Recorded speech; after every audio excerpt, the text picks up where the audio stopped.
সম্মানিত সুধী, আজকের এই জুমার খুতবার বিষয় আত-তাওয়াক্কুল আলাল্লাহ, আল্লাহর উপরে তাওয়াক্কুল বা আল্লাহর উপরে ভরসা।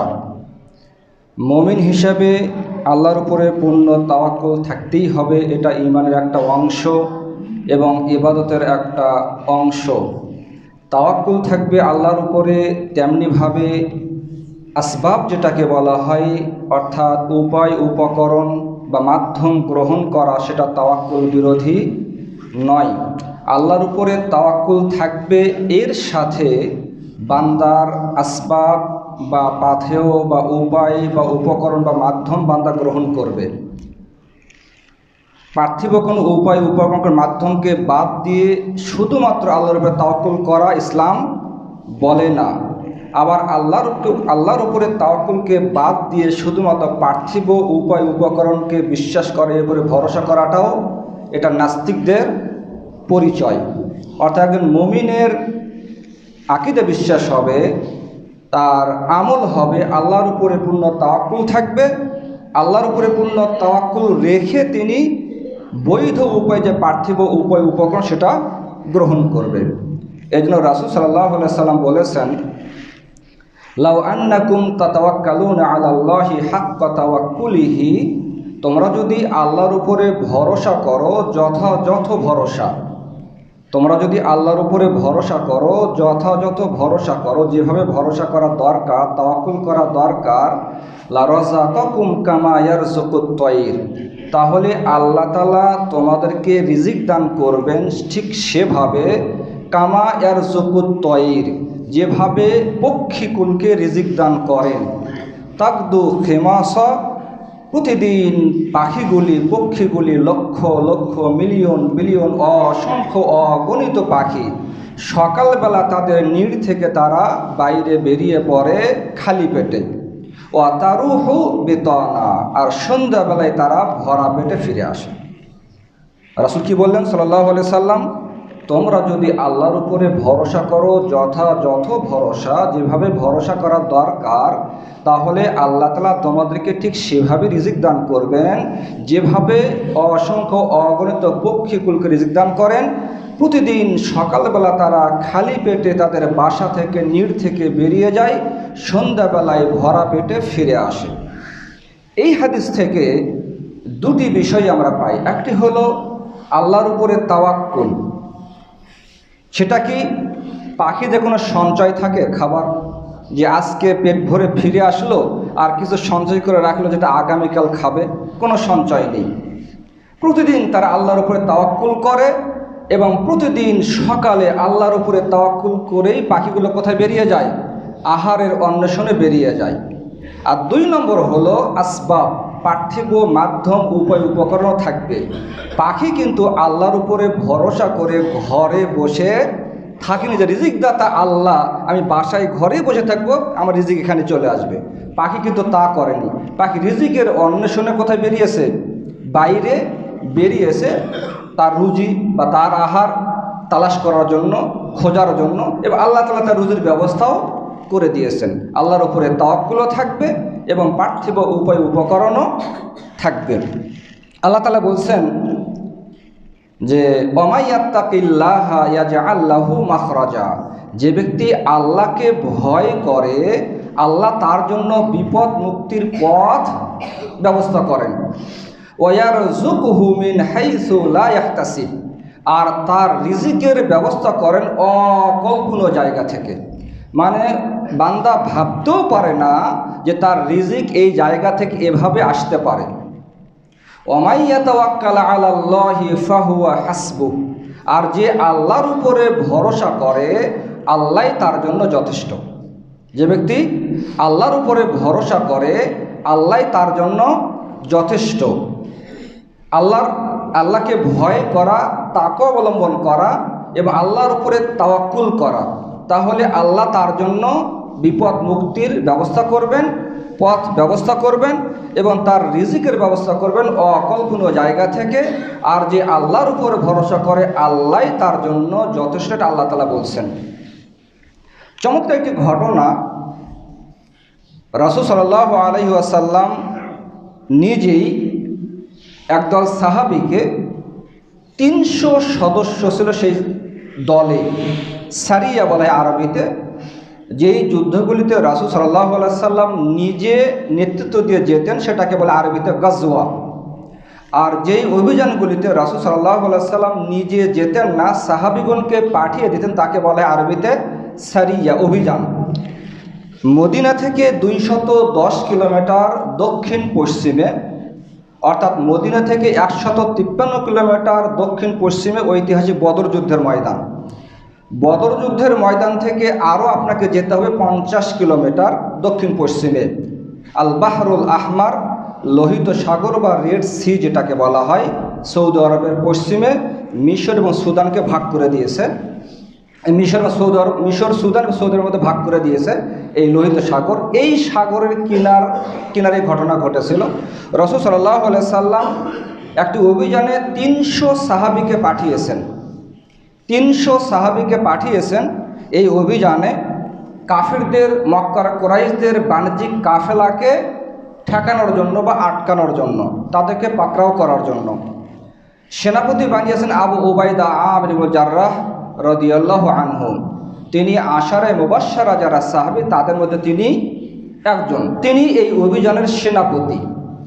এই 300 সদস্যের একটি অভিযান, একটি দলকে রাসূল সাল্লাল্লাহু আলাইহি সাল্লাম অভিযানে পাঠালেন। মরুর বুকে পানি নেই, জন নেই, বসতি নেই, খাবার নেই, কোনো কিচ্ছু নেই। মাত্র সামান্য থলিতে করে খেজুর দিয়েছেন তাদের খাবারের জন্য। তারা আল্লাহর উপরে পূর্ণ মুতাওয়াক্কিল, তারা আল্লাহর উপরে পূর্ণ আস্থাশীল, আল্লাহর রাসূলের উপরে পূর্ণ শতভাগ আনুগত্যশীল। সামান্য খেজুর, এই 300 মানুষ যদি একদিন যদি খায় তাহলে সেটা ফুরিয়ে যাবে, এমনকি একদিনের পূর্ণ আহারও তাদের হবে না, এতটুকু পরিমাণ খেজুর।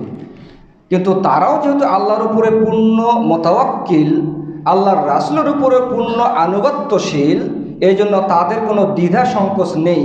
তার ওই সামান্য খেজুর নিয়ে 300 সদস্যের এই অভিযান বাহিনী তারা বেরিয়ে পড়লেন।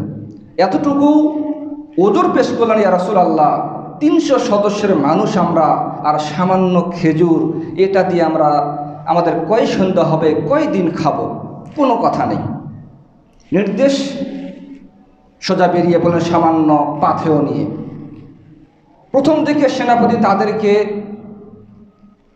সামান্য কয়েকটা করে খেজুর দিতেন খাওয়ার জন্য, রাতে এবং দিনে সামান্য কয়েকটা করে খেজুর দিতেন খাওয়ার জন্য।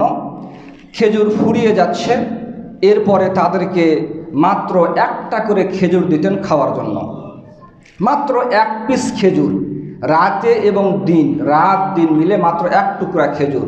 তারা বলছেন এই 1 টুকরা খেজুর আমরা মুখে নিয়ে, ছোট্ট শিশু যেমন মায়ের স্তন যেমন চুষে চুষে দুধ পান করে, আমরাও যাতে খেজুরটি লম্বা সময় মুখের মধ্যে থাকে এই জন্য চুষে চুষে খেজুরটি খেতাম।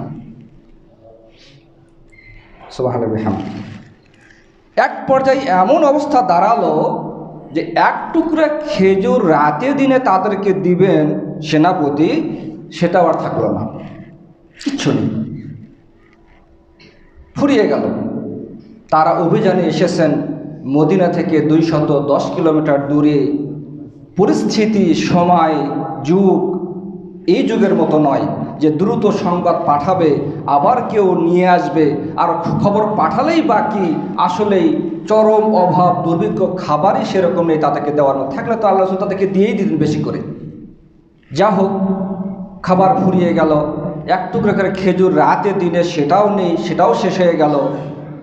তারা ক্ষুধার যন্ত্রণায়, ক্ষুধাকে পেটকে সান্ত্বনা দেওয়ার জন্য বা জীবন বাঁচানোর জন্য তারা বলছেন আমরা সেখানে মরুতে যে গাছপালা ছিল, এই লাঠি দিয়ে আমরা সেই গাছে আঘাত করতাম, গাছ থেকে শুকনো পাতা পড়তো, সেই শুকনো পাতা যেহেতু খেতে পারবো না, খাওয়া সম্ভব নয়, গলায় আটকে যাবে, বেঁধে যাবে, ভিতরে যাবে না, এজন্য পানিতে আমরা ভিজিয়ে রাখতাম। এরপরে সেই পাতা যখন নরম হতো তারপর সেই পাতা আমরা খেতাম। ঠিক সেই সময়ে তারা এই লোহিত সাগরের কিনারে অবস্থান করছিলেন। দীর্ঘ কয়েকদিন চলে গেছে, শত্রুকে তারা নাগাল পাননি, শত্রুর আগেই তারা পালিয়ে যেতে সক্ষম হয়েছে। তারা সেখানে অবস্থান করছেন, খাদ্যের অভাব, পানীয়ের অভাব, কঠিন সংকটময় মুহূর্তে তারা অবস্থান করছেন। এভাবেই তারা দিন অতিবাহিত করছেন। লোহিত সাগরের কিনারে যেই জায়গাটিকে বলা হয় বর্তমানে বদর থেকে আরও 50 কিলোমিটার দক্ষিণ পশ্চিমে লোহিত সাগরের কিনারে ছোট্ট একটা শহর আছে, যে শহরের নাম আর রাইস। এই রাইস যে সাগর, এই শহর, এটা লোহিত সাগরের একেবারে কিনারে অবস্থিত। আর এই এলাকাতে এই ঘটনা ঘটেছিল, যে ঘটনা বলছি। এবার এই সাহাবিগণ 300 সদস্যের সাহাবি, কোনো খাবার নেই, গাছের শুকনো পাতা ভিজে রেখে তারা খাচ্ছেন। এভাবে আর কয়দিন চলে, কঠিন অবস্থা, জীবন বাঁচানো কঠিন। তারা লোহিত সাগরের কিনারে অবস্থান করছেন। হঠাৎ করে তাদের সামনে দেখতে পেলেন বিশাল আকৃতির একটি আনবার। আরবিতে বলা হয় আনবার, অর্থাৎ বাংলায় আমরা বলি যেটাকে তিমি মাছ, এই জাতীয় একটা মাছ।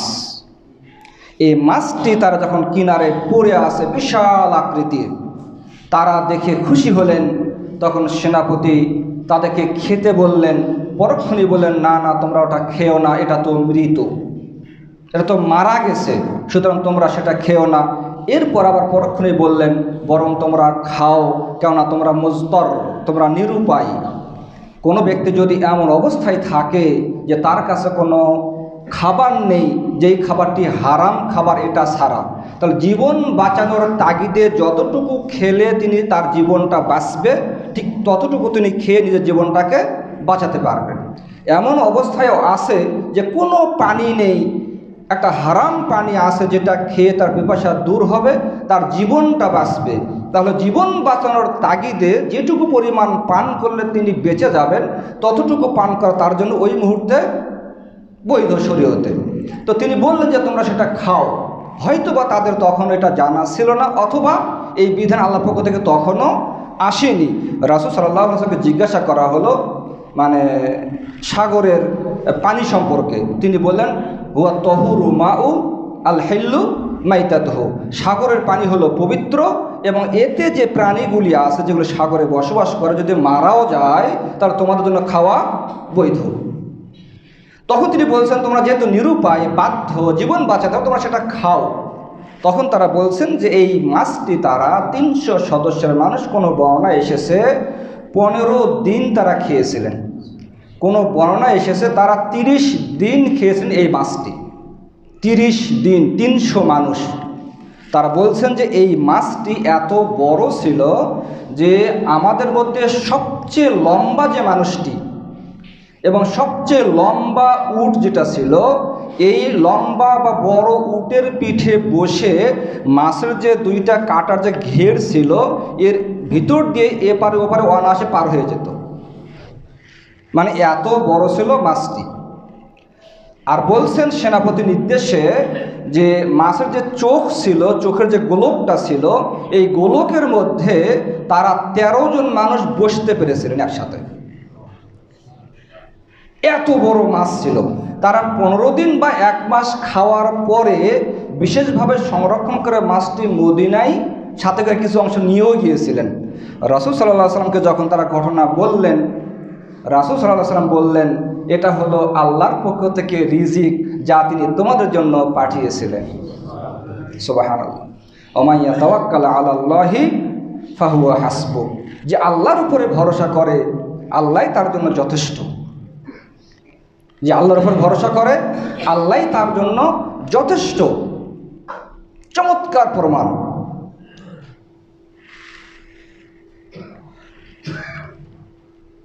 রাদিয়াল্লাহু আনহু, আল্লাহ তাআলা বলছেন, ওয়া আলাল্লাহি ফাতাওয়াক্কালু ইন কুনতুম মুমিনিন, তোমরা যদি মুমিন হও তাহলে আল্লাহর উপরে তাওয়াক্কুল করো। ওয়া আলাল্লাহি ফালিয়াতাওয়াক্কালিল মুমিনুন, আল্লাহ তাআলা বলছেন মুমিনদের উচিত তারা আল্লাহর উপরেই ভরসা করবে। ফাইজা আযামতা ফাতাওয়াক্কাল আলাল্লাহ, তুমি যদি কোনো কাজের ভালো কাজ যদি ইচ্ছা পোষণ করো, নিয়ত করো কোনো দাওয়াতি কাজের বা ভালো কাজের, ফাতাওয়া ফাইজা আযামতা ফাতাওয়াক্কাল আলাল্লাহ, তাহলে আল্লাহর উপরে ভরসা করো, কাউকে ভয় করার কিচ্ছু নেই। আল্লাহর উপরে পূর্ণ ভরসা করে কাজ চালিয়ে যাও। আল্লাহর উপরে তাওয়াক্কুল। চমৎকার ঘটনা উম্মু মুসার মা আলাইহিস সালাতু ওয়াস সালাম। আমরা ঘটনা সবাই জানি, তাই ঘটনা সবাই জানি আমরা। ফিরাউনের ভয়ে মূসাকে বাঁচানোর জন্য তার মা তাকে বাক্সে, কাঠের বাক্সে তুলে সাগরে ভাসিয়ে দিয়েছিলেন। রক্ষাকারীকে আল্লাহ রাব্বুল আলামিন। তিনি আল্লাহর উপরে তাওয়াক্কুল করেছিলেন, আর সন্তান যাতে পানিতে ভেসে থাকে, বেঁচে থাকে, তার জন্য কিসের ব্যবস্থা করেছিলেন? কাঠের বাক্সের মধ্যে তাকে রেখে যাতে ভেসে থাকে।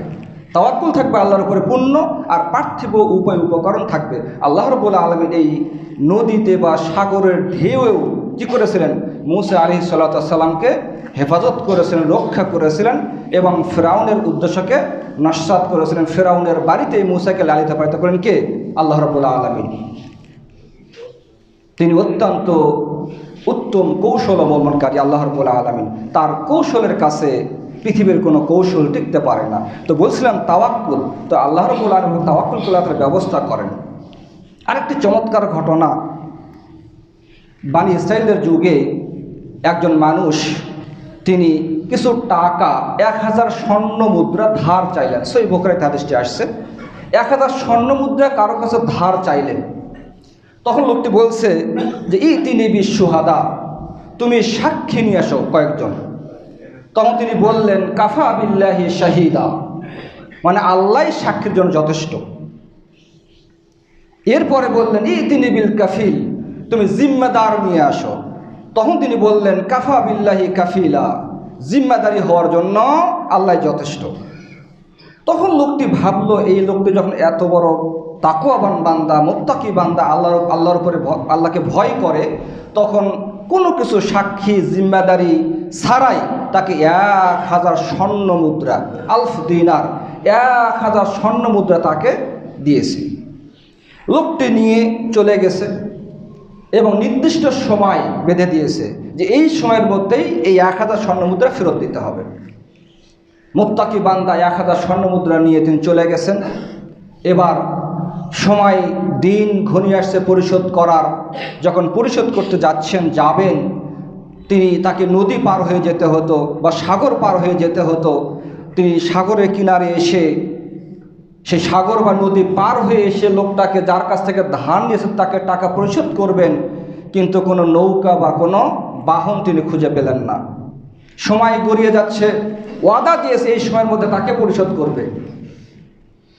এবার তিনি করলেন কি, একটা কাঠের বাক্সে, একটা কাঠে ভিতরে ছিদ্র করে, ফুটা করে, তার মধ্যে 1000 স্বর্ণ মুদ্রা আর একটা চিঠি, যার কাছে যাবে তার উদ্দেশ্যে একটা চিঠি লিখে ওই কাঠের বাক্সের মধ্যে দিয়ে বলছেন যে হে আল্লাহ, ওই লোকটি যে আমাকে 1000 স্বর্ণ মুদ্রা ধার দিয়েছে, সে আমাকে বলেছিল তুমি সাক্ষী নিয়ে আসো। আমি বলেছিলাম যে আপনি বা আল্লাহ হলো উত্তম সাক্ষী, আল্লাহ সাক্ষীর জন্য যথেষ্ট, পৃথিবীর কোনো সাক্ষীর প্রয়োজন নেই। হে আল্লাহ, লোকটি বলেছিল তুমি তো জিম্মাদার, আমাকে সামনে নিয়ে আসো। তুমি যদি আমাকে আদায় না করো তাহলে ওকে আমি ধরবো, ও তোমার পক্ষ থেকে আমাকে পরিশোধ করার ব্যবস্থা করবে। আমি বলেছেন কাফা বিল্লাহি কাফিলা, আল্লাহ জিম্মাদারের জন্য যথেষ্ট। হে আল্লাহ, আমি তার কাছ থেকে ঋণ নিয়েছিলাম 1000 স্বর্ণ মুদ্রা, কোনো বাহন নেই, কোনো কিছু নেই, পাঠানোর কোনো সুযোগ নেই, আমি নিজেও যেতে পারছি না বাহন না থাকার কারণে। এটা দিলাম, এটা পৌঁছানোর দায়িত্ব আপনার। দিয়ে এই বাক্সটির মধ্যে 1000 স্বর্ণ মুদ্রার চিঠি দিয়ে নদীতে বা সাগরে ভাসিয়ে দিল। তাওয়াক্কুল এবং আসবাব, আল্লাহর উপরে তাওয়াক্কুল করলেন এবং যাতে জিনিসটা ভেসে যায় তার জন্য মূসা আলাইহিস সালাম মায়ের মতো একটা কাঠের বাক্সের ভিতরে 1000 স্বর্ণ মুদ্রার চিঠিও দিয়ে দিলেন। এবার পৌঁছানোর জিম্মাদার এবং ক্ষমতাবান আল্লাহর কিন্তু আসেনি। তিনি এই বাক্সটি 1000 স্বর্ণ মুদ্রা চিঠি নিয়ে ভাসতে ভাসতে চলে আসে ঠিক ওই ঘাটে। আর ওই ঘাটে এসেছে যার কাছে 1000 স্বর্ণ মুদ্রা ধার নিয়েছিল, এই ব্যক্তি এখন ভাবছে যে ও তো এই সময়ের মধ্যে আসার কথা আমাকে টাকা দিতে, হয়তোবা ও এসেছে, হয়তোবা লোকটি এসেছে আমাকে দেওয়ার জন্য। একটু এগিয়ে যাই। ঘাটে এগিয়ে গেছে, গিয়ে দেখে একটা কাঠের বাক্স। তখন সেটা বাড়িতে নিয়ে গেছে। বাড়িতে নিয়ে গিয়ে খুলে দেখে তার মধ্যে 1000 স্বর্ণ মুদ্রা এবং একটা চিঠি। আল্লাহু আকবার। কিন্তু যে পাঠিয়েছে সে এখন ভাবছে আমি তো দিলাম আল্লাহর উপরে ভরসা করে, এটা গায়েবের খবর জানি না, মানে মালিকের কাছে পৌঁছে গেছে কি না। যেহেতু আমি তার কাছে ঋণী, আমাকে পরিশোধ করতেই হবে। এই জন্য পরবর্তীতে তিনি আবার করেছেন কি, ওই লোকটি আরও 1000 স্বর্ণ মুদ্রা নিয়ে এই লোকটির কাছে আবার এসেছে। আসার পরে তাকে যখন 1000 স্বর্ণ মুদ্রা পরিশোধ করবেন, তাকে দিচ্ছেন, তখন বলছেন, যিনি ঋণ দিয়েছিলেন ওই মালিক বলছেন যে আপনার দেওয়া 1000 স্বর্ণ মুদ্রা আমি অনেক আগেই পেয়েছি এবং যথা সময়ে পেয়েছি। আল্লাহু আকবার। তখন তুমি তোমার টাকা দিয়ে ফিরে যাও। ফানসরাফা বিমালিহি রশিদা। তখন লোকটি তার 1000 স্বর্ণ মুদ্রা নিয়ে নিরাপদে আবার সে তার জায়গায় সে ফিরে গেল। বলছিলাম যে আল্লাহর উপরে তাওয়াক্কুল, আল্লাহর উপরে তাওয়াক্কুল থাকতে হবে। আবার পার্থিব উপায় উপকরণও থাকবে। আল্লাহর উপরে যদি পূর্ণ তাওয়াক্কুল থাকে তাহলে আল্লাহ তাআলা ব্যবস্থা করেন। রাসূল সাল্লাল্লাহু আলাইহি ওয়াসাল্লাম তিনি যখন হিজরত করেন, অনেক মানুষই এই ক্ষেত্রে ভুল বুঝে থাকে। যেটা বলছিলাম যে নাস্তিকরা মনে করে আল্লাহ বলতে কোনো কিছু নেই, শুধুমাত্র পার্থিব প্রাকৃতিক যে উপকরণ সেগুলি আমাদের জন্য যথেষ্ট। আর মুমিনদের ক্ষেত্রে কারো কারোর মধ্যে এমনটি হতে পারে, অতি পরহেজগারিতা দেখাতে গিয়ে তারা মনে করে যে শুধু আল্লাহর উপরে তাওয়াক্কুল থাকলেই হবে, পার্থিব কোনো উপকরণ দরকার নেই। এটা ঠিক নয়। বৈধ উপায়ে আল্লাহর উপরে তাওয়াক্কুল রাখার পাশাপাশি বৈধ উপায় উপকরণ গ্রহণ করা ইসলামের শরীয়ত। আল্লাহ তাআলা বলছেন, ফাইযা কুদিয়াতিস সালাতু ফান্তাশিরু ফিল আরদি ওয়াবতাগু মিন ফাদলিল্লাহ। যখন সালাত সম্পূর্ণ হয়ে যায় তোমরা আল্লাহর জমিনে ঝাঁপিয়ে পড়ো, ছড়িয়ে পড়ো এবং আল্লাহর যে অনুগ্রহ আছে তোমাদের নিয়ামতগুলো সেগুলি তালাশ করো। আল্লাহ তাআলা বলেননি তোমরা শুধু মানে আল্লাহ জিকির করো আর মসজিদে বা ঘরের মধ্যে বসে থাকো, তোমাদের রিজিক এমনিতেই চলে আসবে। কি বললেন? ফাইযা কুদিয়াতিস সালাতু ফান্তাশিরু ফিল আরদি ওয়াবতাগু মিন ফাদলিল্লাহ। যখন সালাত সম্পূর্ণ হয়ে যায় তোমরা জমিনে ছড়িয়ে পড়ো, বেরিয়ে পড়ো এবং আল্লাহর অনুগ্রহ, আল্লাহর নিয়ামত, আল্লাহ তোমাদের রুজি রোজগার তালাশ করো। রাসূল সাল্লাল্লাহু আলাইহি ওয়াসাল্লাম আল্লাহর উপরে তার কি ভরসা ছিল না, নাকি আমাদের চাইতে তিনি তার আল্লাহ ভীরুতা কম ছিল, না তিনি আমাদের চাইতে পরহেজগার কম ছিলেন? রাসূল সাল্লাল্লাহু আলাইহি সাল্লাম তিনি যখন মক্কা থেকে বেরিয়ে আসছেন, কাফিরদের ভয়ে তাকে তারা হত্যা করবেন, পেলে আবু বকরকে রাসূলকে তারা হত্যা করবেন, কাফিরদের ভয়ে রাসূল সাল্লাল্লাহু আলাইহি সাল্লাম মক্কা থেকে মদিনায় হিজরত করে আসছেন। তিনি মক্কা থেকে কখন বেরিয়েছিলেন? দিনের বেলা কাফির নেতাদের সামনে বুক উঁচু করে বেরিয়েছিলেন, নাকি আল্লাহর উপরে ভরসাও ছিল, তাওয়াক্কুল ছিল, তিনি রাতের বেলা অন্ধকারে বাড়ি থেকে বেরিয়ে এসেছিলেন? রাতের বেলা, বৃহস্পতিবার দিবাগত রাত, শুক্রবারের রাতে তিনি রাতের বেলা বাড়ি থেকে বেরিয়ে এসেছিলেন। আল্লাহর উপরে তাওয়াক্কুলও থাকবে, পার্থিব উপায় উপকরণ যেগুলি গ্রহণ করা নিজেকে বাঁচানোর জন্য বা আর কিছুর জন্য সেটাও গ্রহণ করা লাগবে, এটাই শরীয়ত। তো রাসূল সাল্লাল্লাহু আলাইহি ওয়াসাল্লাম তিনি রাতের বেলা বেরিয়েছিলেন কার ভয়ে? কাফিরদের ভয়ে। তার মানে কি আল্লাহর উপরে রাসূলের তাওয়াক্কুল ছিল না? আল্লাহর উপরে রাসূলের ভয় ছিল না? আল্লাহর উপরে অসম্ভব, অবশ্যই ছিল। তিনি আমাদের মধ্যে সবচেয়ে আল্লাহর উপরে মুতাওয়াক্কিল এবং আতকালিল্লাহ ও আখশালিল্লাহ, আমাদের মধ্যে সবচেয়ে আল্লাহ ভীরু, সবচেয়ে পরহেজগার বান্দা তিনি রাসূল মুহাম্মদ সাল্লাল্লাহু আলাইহি ওয়াসাল্লাম। এরপরও তিনি রাতের বেলা তিনি বাড়ি থেকে বেরিয়ে পড়লেন যাতে করে শত্রুরা তাকে নাগাল না পায়, ধরতে না পারে, তাকে হত্যা না করতে পারে। বাড়ি থেকে বেরিয়ে তো এলেনই, আসার পরে তিনি হিজরত করলেন মক্কা থেকে মদিনায়। কত কিলোমিটার? 460 কিলোমিটার পথ। মক্কা থেকে মদিনায় আসবেন, আর মক্কা থেকে মদিনা 460 কিলোমিটার উত্তর দিকে, 460 কিলোমিটার উত্তর দিকে। কিন্তু রাসূল সাল্লাল্লাহু আলাইহি সাল্লাম তিনি মক্কা থেকে বেরিয়ে কাফিরদেরকে ধোঁকা দেওয়ার জন্য, যেহেতু তারা তাকে ধরতে পারলে, নাগাল পেলে ধরে ফেলবে বা বড় কিছু করে ফেলবে, তিনি তাদেরকে ধোঁকা দেওয়ার জন্য সোজা উত্তর দিকে না এসে প্রথমে তিনি এবং তার হযরত আবু বকর রাদিয়াল্লাহু আনহু কী করলেন? মক্কা থেকে বেরিয়ে প্রথমে আগে মক্কা থেকে দক্ষিণ পূর্বে, উত্তরে নয়, দক্ষিণ পূর্বে সাওর পাহাড়ের গুহায় গিয়ে কী করলেন? আশ্রয় নিলেন সাল্লাল্লাহু আলাইহি ওয়াসাল্লাম। একদিকে যেমন তাওয়াক্কুল, শত্রুর ভয়ে নিজেকে বাঁচানোর জন্য তিনি উত্তরে না গিয়ে তিনি দক্ষিণ দিকে, দক্ষিণ পূর্বে বেরিয়ে গেলেন।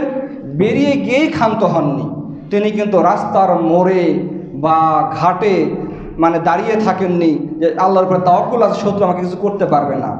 যারা গেছেন হজ ওমরা করতে, সে সাওর পাহাড় আপনারা দেখেছেন, এবং সেই যে গুহার কথা বলা হয় সেই গুহাটিও আপনারা দেখেছেন কতটা উঁচুতে। রাসূল সাল্লাল্লাহু আলাইহি ওয়াসাল্লাম, আবু বকর রাদিয়াল্লাহু আনহু, তারা সেই গুহাতেও লুকিয়েছিলেন 3 দিন 3 রাত। শুক্র, শনি, রবি, সোমবারের দিন ভোরে প্রত্যুষে তারা সেখান থেকে আবার অন্ধকারের মধ্যে সেখান থেকে বেরিয়েছিলেন মদিনার উদ্দেশ্যে।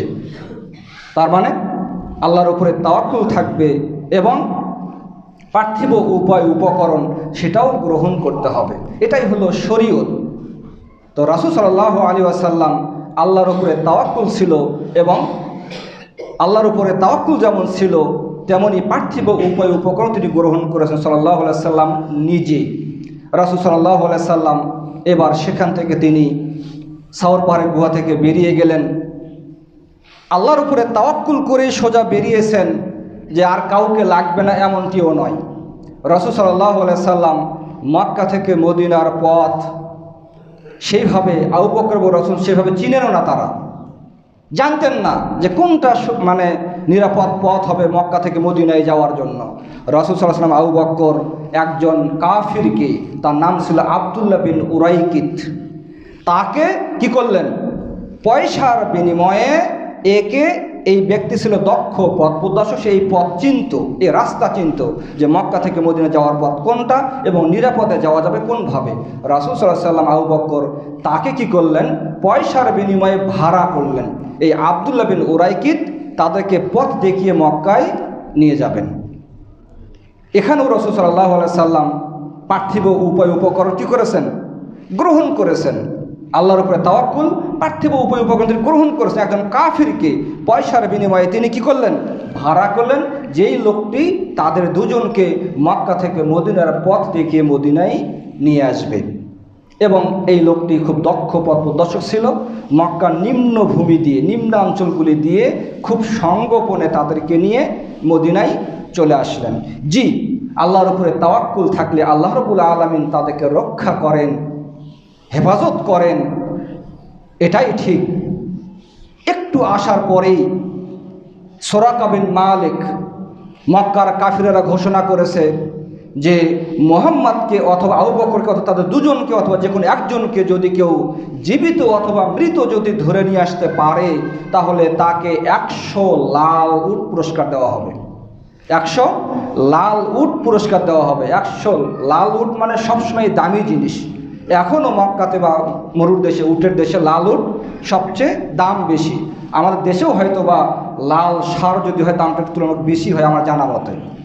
তো লাল উটের দামটা বেশি। তো কাফিরেরা ঘোষণা করলো 100 লাল উট পুরস্কার দেওয়া হবে যে ব্যক্তি মুহাম্মদকে আবু বকরকে জীবিত ধরে নিয়ে আসতে পারবে। এবার সুরাকা বিন মালিক দুর্ধর্ষ ব্যক্তি, তেজস্বী ঘোড়া নিয়ে ছুটে চলেছে মুহাম্মদ অথবা আবু বকরকে ধরার জন্য। কাছাকাছি নাগালও পেয়েছে। নাগাল পাওয়ার পরে যখন আবু বকরকে বা রাসূলকে ধরতে যাবে, ঠিক সেই মুহূর্তে আল্লাহর পক্ষ থেকে অলৌকিক সাহায্য, গায়বে মদদে সুরাকা বিন মালিকের ঘোড়ার পা এই মরুর বুকে পেট পর্যন্ত দেবে যায়। তখন সুরাকা বিন মালিক চিন্তা করে, যেহেতু ধরতে পারছি না, সুতরাং তনু থেকে তীর বের করে তার পছন্দ তীর মেরে তাদেরকে আহত করে তাদেরকে আটকাবে। কিন্তু আল্লাহর পক্ষ থেকে গায়েবী মদত, সে আর তার পছন্দনীয় তীরটিও খুঁজে পাচ্ছে না। তীর অথচ তার কাছে ঠিকই আছে, কিন্তু তীর সে খুঁজে পায় না। ততক্ষণ এই তীর পড়ে গেল, আটকে গেল, তীর খুঁজতেছে। আবু বকর রাসূল তারা সাল্লাল্লাহু আলাইহি ওয়াসাল্লাম তো বসে নেই, তারা তো চলছে নেই, এই তীর খুঁজতে খুঁজতে তারা অনেক দূর চলে গেছেন। এবার তারা দূরে চলে গেছেন, আর সুরাকা ওখান থেকে রক্ষা পেয়েছে, উদ্ধার পেয়েছে। আবার ছুটেছে ঘোড়া তাদেরকে ধরার জন্য। কিছু দূর যাওয়ার পর কাছাকাছি যখন গেছে, আবারও ঘোড়ার পা মাটিতে দেবে গেছে পেট পর্যন্ত। এবারও সুরাকা চিন্তা করছে যে তনু থেকে তীর বের করবো, তাদেরকে তীর দিয়ে আটকাবো, আহত করব। আবারও তীর খুঁজে পায় না। এইভাবে 3 বার যখন ঘটলো, তখন সুরাকা বুঝতে পারল যে আসলে এই মানুষটি কোনো সাধারণ মানুষ নয় এবং এনাকে ধরা আমার পক্ষে সম্ভবও নয়। তখন সুরাকা রাসূলকে ধরবে, আবু বকরকে ধরবে সাল্লাল্লাহু আলাইহি সাল্লাম এবং রাদিয়াল্লাহু আনহুকে ধরবে, ধরা তো দূরের কথা, চাচা আপন প্রাণ বাঁচা, নিজেকে বাঁচানোর জন্য এবার সুরাকাই আহ্বান করতেছে যে শুনুন, আমি আপনাদেরকে কোনো ক্ষতি করব না, আপনারা আমাকে রক্ষা করুন। রাসূল সাল্লাল্লাহু আলাইহি সাল্লাম তার জন্য দোয়া করলেন, মানে তার জন্য তাকে মাফ করে দিলেন এবং সুরাকা সেখান থেকে রক্ষা পেল। এবং তিনি বললেন যে আপনারা আমাকে নিরাপত্তানামা লিখে দিন। তখন আমির বিন ফুহায়রা, আবু বকরের মুক্ত দাস, তাকে একটা কাগজে একটা চামড়ার উপরে তার নিরাপত্তানামা লিখে দিয়ে তাকে ফিক দিলেন যে নাও তোমার নিরাপত্তানামা। নিয়ে সুরাকা বিন মালিক রাসূলকে ধরতে গিয়েছিল, সে এখন বলছে যে পথে ফিরে যাচ্ছে মক্কা থেকে, আর বলছে আমি এই পথে দেখে এসেছি, এই পথে মুহাম্মদ আবু বকর নেই, তোমরা গিয়ে লাভ হবে না, তাকে খুঁজে পাবে না। যারা ধরতে আসছিল তারা সবাই ফিরে চলে গেল। আল্লাহ রাব্বুল আলামিন অলৌকিকভাবে মুহাম্মদ সাল্লাল্লাহু আলাইহি ওয়াসাল্লাম আবু বকরকে রক্ষা করলেন সাল্লাল্লাহু আলাইহি ওয়াসাল্লাম। আল্লাহর উপরে তাওয়াক্কুল থাকলে আল্লাহ রাব্বুল আলামিন বিপদ থেকে উদ্ধার করেন, রক্ষা করেন।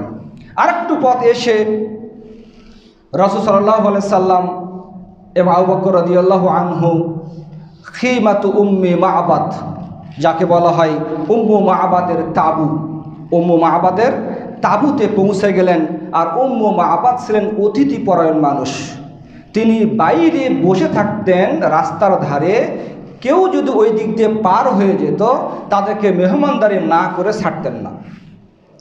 এবার রাসূল সাল্লাল্লাহু আলাইহি ওয়াসাল্লাম এতটাই ক্ষুধার্ত পিপাসার্ত, আবু বকর রাদিয়াল্লাহু আনহু এতটাই ক্ষুধার্ত পিপাসার্ত, নিজেরাই যাচিত হয়ে তার কাছে গিয়ে বলছেন যে পান করার কিছু আছে কি না। উম্মু মা'বাদ তিনি কিন্তু আসলে এমন মানুষ না, তার কাছে চাওয়ার প্রয়োজন নেই, নিজে থেকে আগে তাদেরকে পান করতে দিতেন। কিন্তু পরিস্থিতি ছিল এরকম যে তার বাড়িতে, তার ঘরে দেওয়ার মতো সেই দিন কিছুই ছিল না। কি দেবে? কিচ্ছু নেই। তখন বাড়িতে ছিল একটা ছাগল যেটা অসুস্থ ছিল। আবু মা'বাদ সমস্ত মেষগুলিকে, ছাগলগুলিকে মাঠে চড়াতে নিয়ে গেছে, আর একটা অসুস্থ ছাগল যেটা চলতে পারে না, হাঁটতে পারে না, বাড়িতে পড়ে আছে, এই ছাগলটি আছে। রাসূল সাল্লাল্লাহু আলাইহি ওয়াসাল্লাম বললেন যে ওই ছাগলটাকে নিয়ে আসো। তখন উম্মু মা'বাদ বলছেন যে আসলে ওর বাটিতে কোনো দুধ নেই, যদি ওর বাটে দুধ থাকতো, ও যদি দুধ দিত তাহলে আমি দহন করে আপনার থেকে পান করার ব্যবস্থা করতাম, চাওয়া লাগতো না। রাসূল সাল্লাল্লাহু আলাইহি ওয়াসাল্লাম বললেন ওটাকেই নিয়ে আসো। ওটাকেই নিয়ে আসেন উম্মু মা'বাদ।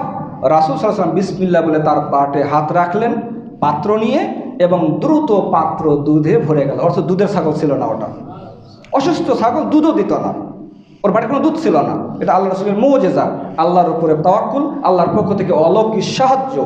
এবার দুধ রাসূল পান করলেন, আবু বকর পান করলেন। পর্যাপ্ত দুধ পাত্র পরিপূর্ণ থাকলো, যেটা রেখে তারা দুজন আবার পথ চলা শুরু করলেন।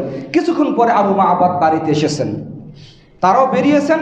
আবু মা'বাদ বাড়িতে এসে যখন ঘটনা শুনছে, তখনই তিনি বলছেন যে এই হলো সেই লোক, কুরাইশদের সেই ব্যক্তি যার সম্পর্কে লোকেরা নানা কথা বলছে, লোকেরা নানা রকম আজে বাজে কথা বলছে। আমি যদি সুযোগ পাই তাহলে অবশ্যই আমি তার সাথে সাক্ষাৎ করব, তার সাথে মিলিত হব, আর আমি এটা করব যদি সুযোগ পাই। মানে আবু মা'বাদ তার সম্পর্কে শুনেছেন।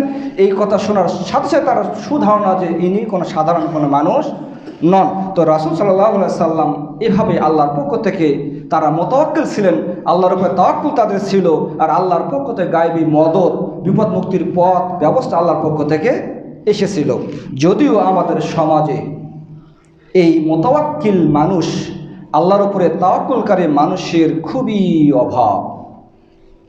দাবি করে আল্লাহর উপর মুতাওয়াক্কিল, দাবি করে মুসলিম, দাবি করে মুমিন, কিন্তু বাস্তবতায় যদি আমরা তাকাই তাহলে দুঃখজনক ব্যাপার, আল্লাহর উপরে যথাযথ তাওয়াক্কুল নেই। যার কারণে আইয়ামে জাহিলিয়াতের মতো সেই যুগে যেমন মানুষ কন্যা সন্তানকে হত্যা করত, আল্লাহ তাআলা বলেন ইযাল মাউউদাতু সুইলাত, জীবন্ত প্রথিত কন্যা শিশুকে সেদিন জিজ্ঞাসা করা হবে তাকে কেন হত্যা করা হয়েছিল। তো আমাদের সমাজে সেই আইয়ামে জাহিলিয়াতের সেই রীতি নীতি কৃষ্টি কালচার কিছুটা হলেও এখনও আছে। সেটা হলো সন্তানকে হত্যা করা, মানে আল্লাহর উপরে তাওয়াক্কুল না থাকা এর অন্যতম একটি কারণ। আল্লাহ তাআলা বলছেন ওয়ালা তাকতুলু আওলাদাকুম খাশিয়াতা ইমলাক, তোমরা অভাব অনাটনের ভয়ে তোমাদের সন্তানদেরকে হত্যা করো না। নাহনু নারযুকুহুম ওয়া ইয়াকুম, আমি আল্লাহ বা আমরাই তাদেরকেও রিজিক দিই তোমাদেরকেও রিজিক দিই। রিজিকের মালিককে আল্লাহ রাব্বুল আলামিন।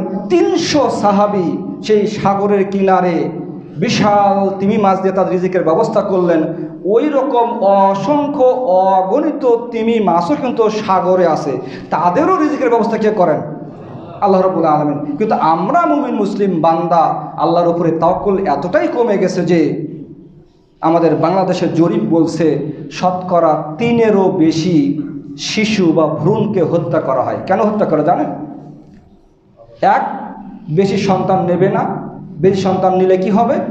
মানে ভরণ পোষণ দিতে পারবে না, রিজিক দিতে পারবে না, যেন রিজিকের দায়িত্ব নিজেরাই নিজেদের উপর নিয়ে নিয়েছি।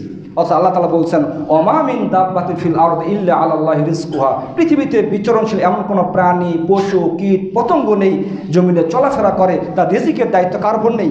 আল্লাহর উপরে নেই। আল্লাহ রিজিকের ব্যবস্থা করেন, কিন্তু আমরা নিয়েছি নিজেদের উপরে। বলছি ওর ভরণ পোষণ দিতে পারবো না, ওর এই লেখাপড়া খরচ দিতে পারবো না, ওকে খাবার দিতে পারবো না, সেই জন্য পেটে থাকতেই হত্যা করছে। এটা হলো একটা, মানে রিজিক দিতে পারবে না, ভরণ পোষণ দিতে পারবে না, সেই জন্য হত্যা করছে। 2 নম্বর কারণ হলো জাহিলিয়াতে সেই রীতি নীতি, সেটা হলো যদি মেয়ে সন্তান হয় তাহলে আরও মাথা খারাপ। মেয়ে সন্তান হলে, কন্যা সন্তান হলে আরও মাথা খারাপ। এই জন্য পরিসংখ্যান বলছে এই ভ্রূণ যেটা হত্যা করা হয় তার মধ্যে কন্যা সন্তানের ভ্রূণটা বেশি। কারণ যখনই জানতে পারে 2টা ছেলে আছে, 3টা ছেলে আছে, 2টা বা 3টা মেয়ে আছে, পরেরটাও মেয়ে, সাথে সাথে কোনো কথা নেই। নাউজুবিল্লাহ। যেন রিজিকের দায়িত্ব নিজেরাই নিজেদের উপরে নিয়ে নিয়েছে। জাহিলি যুগে হত্যা করত রিজিকের ভয়ে নয়, জাহিলি যুগে হত্যা করত রিজিকের ভয়ে নয়, তারা হত্যা করত সেই সময়ে গোত্রে গোত্রে দ্বন্দ্ব লেগেই থাকতো, যুদ্ধ বিগ্রহ লেগেই থাকতো, নারীদের কত সম্মান মর্যাদা কদর থাকতো না। এজন্য কন্যা সন্তান জন্ম হওয়া মানে তাদের মর্যাদার হানি, এবং কন্যা সন্তান তাদের কোনো উপকারে আসবে না। তারা মনে করতো যে কন্যা সন্তান হলে যুদ্ধ করবে কে, লড়াই করবে কে, এজন্য কন্যা সন্তান তারা এই 2 কারণে তারা হত্যা করত। কিন্তু জাহিলিয়াতকেও হার মানিয়ে আমরা রিজিকের দায়িত্ব আল্লাহর কাছে নিজেরাই ছিনিয়ে নিয়ে নিজেরাই বলছি যে রিজিক দিতে পারবো না, ভরণ পোষণ দিতে পারবো না, সেজন্য হত্যা করছি। আল্লাহর কসম করে বলছি, রাসূল সাল্লাল্লাহু আলাইহি ওয়াসাল্লাম বলছেন লাউ আন্না ইবনা আদম হারাবা মিন রিজকিহি কামা ইয়াহরুবু মিনাল মাউত, আদম সন্তান যদি তার রিজিক থেকে যদি পালিয়ে যায় ঠিক যেভাবে সে মৃত্যু থেকে পালিয়ে যায়, লা ইউদরিকুহুল লা রাযাকাহু রিজকুহু কামা ইউদরিকুহুল মাউত, আদম সন্তান যদি তার রিজিক থেকে যদি পালিয়ে যায়, যে রিজিক আমার চাই না, দরকার নেই, পালাচ্ছে রিজিক থেকে, তবুও তার কাছে রিজিক পৌঁছাবে ঠিক যেভাবে সে মৃত্যু থেকে পালায়, কিন্তু মৃত্যু তাকে পাকড়াও করেই। মানে মৃত্যু আপনার কাছে আসবেই যদি আপনি মৃত্যু থেকে পালিয়ে যান। রিজিক এটা আল্লাহর পক্ষ থেকে আপনার জন্য বন্টিত, এটা আপনার কাছে আসবেই, আপনি যতই সেখানে পালান আর না পালান, রিজিক আপনার কাছে আসবেই। যেই সন্তান পৃথিবীতে আসবে, ভূমিষ্ঠ হবে, ও রিজিকের দায়িত্ব কার? আল্লাহ রাব্বুল আলামিন। ও রিজিক নিয়েই পৃথিবীতে আসবে, এই চিন্তা আপনার নয়। যেন রিজিক দাতা আপনি বানিয়েছেন। মা উরিদু মিনহুম রিজকিন ওয়া মা উরিদু আন ইউতঈমুন, আমি তাদের কাছে চাই না তারা আমাকে রিজিক দিক, আমি তাদেরকে চাই না তারা আমাকে খাবার খাওয়াক। ইন্নাল্লাহা হুয়ার রাজ্জাক যুল কুওয়াতিল মাতিন। আল্লাহ হলেন রিজিক দাতা, মহা রিজিক দাতা, যুল কুওয়াতিল মাতিন, তিনি মহা ক্ষমতাধর। কিন্তু আমরাই রিজিকের দায়িত্ব নিজেরাই নিজের উপরে নিয়ে নিয়েছি। নাউজুবিল্লাহ। ইব্রাহিম বিন আদহাম রাহিমাহুল্লাহ, তার কাছে একজন লোক এসে অভিযোগ করল, কাসরাতা ইয়ালি, তার পরিবারের সদস্য অনেক বেশি। এই অভিযোগ করলে তিনি বললেন, ইয়া আখি, ইয়া আখি, হে আমার ভাই, উনজুর ফি, তুমি দেখো, উনজুর ইলা মানফি মানজিলিক, তোমার বাড়িতে যে সদস্য যারা আছে তুমি তাদের দিকে দেখো, দেখে তুমি তাদের দিকে দেখে বের করো যে কার রিজিকের দায়িত্ব আল্লাহর উপরে নয়। তোমার পরিবারের যারা সদস্য আছে তাদের মধ্যে তুমি খুঁজে বের করো যে এর আর ওর রিজিকের দায়িত্ব আল্লাহর উপরে নয়। খুঁজে বের করে ফাহাউইলহু ইলাইয়া বা ইলা মানজিলি, তুমি যাদেরকে মনে করো যে অমুক আর অমুকের রিজিকের দায়িত্ব আল্লাহর উপরে নয়, ওদেরকে আমার বাড়িতে পাঠিয়ে দাও। কত যৌক্তিক জবাব, বুঝতে পেরেছেন? ও বুঝতে পারলো নিজের ভুলটা। আসলে তুমি দেখো, তুমি যে অভিযোগ করতেছো যে তোমার বাড়ির সদস্য সংখ্যা বেশি, রিজিকের দায়িত্ব আল্লাহর উপরে নয়, তোমার রিজিকের দায়িত্ব যদি কঠিন মনে হয় তোমার কাছে, তো খুঁজে বের করো যে অমুক অমুকের রিজিকের দায়িত্ব আল্লাহর নয়, তো ওদেরকে খুঁজে বের করে ওদেরকে আমার বাড়িতে পাঠিয়ে দাও। ঠিক এই পরিস্থিতির মধ্যে আমরা বসবাস করছি যে রিজিকের দায়িত্ব যেন নিজেরাই নিয়ে ফেলেছি, রিজিকের দায়িত্ব যেন আমাদের নিজের উপরে নিজেরাই নিয়ে ফেলেছি, যার কারণে আমরা অভাবের ভয়ে সন্তানকে হত্যা করছি, দারিদ্রতার ভয়ে সন্তানকে হত্যা করছি। মজার ঘটনা হলো, কয়েক বছর আগে বলা হতো যে ছেলে হোক মেয়ে হোক, মানে দুটির বেশি নয়, তারপরে বলা হলো ছেলে হোক মেয়ে হোক একটি যথেষ্ট, বা আর কিছু বলা হতো। এবং গর্ভে বা পেটে লিঙ্গ কি সেটাও বলা হতো। ইদানিং এসে কিছুটা জানি না কেন একটু সচেতনতা বাড়ছে, এখন আর ডাক্তার সাহেবরা আর লিঙ্গ বলেন না। ওই যে হত্যার পরিমাণ এতটা বেড়ে গেছে, যাই হোক মানবিক দিক থেকে হলেও তাদের মানে শুভবোধের উদয় হয়েছে। এইভাবে জীবন্ত শিশুকে গর্ভে থাকা অবস্থায় এভাবে হত্যা করা, এটা তো মানবিক দিক থেকে একটা মহা অন্যায়, মহা অপরাধ। ধর্মীয় দিক থেকে তো আসেই, এই মানবিক দিকটা বিবেচনা করে হলেও ডাক্তার সাহেব এখন বলছেন, ডাক্তার সাহেব লিঙ্গ আর বলেন না।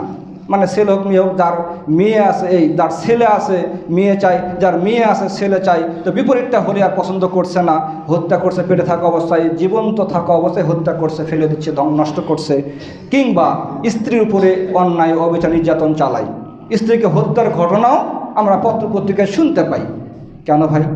মুসলিম, অমুসলিমদের কথা বাদই দিলাম, মুসলিম তারা, তাহলে আল্লাহর উপরে তাওয়াক্কুল কোথায়? আল্লাহর উপরে ভরসা কোথায়? আল্লাহর উপরে ভরসা থাকা দরকার আমাদের, যথাযথ ভরসা। তাহলে আমরা ইনশাআল্লাহ দুনিয়া বা আখিরাতে নাজাত পাবো।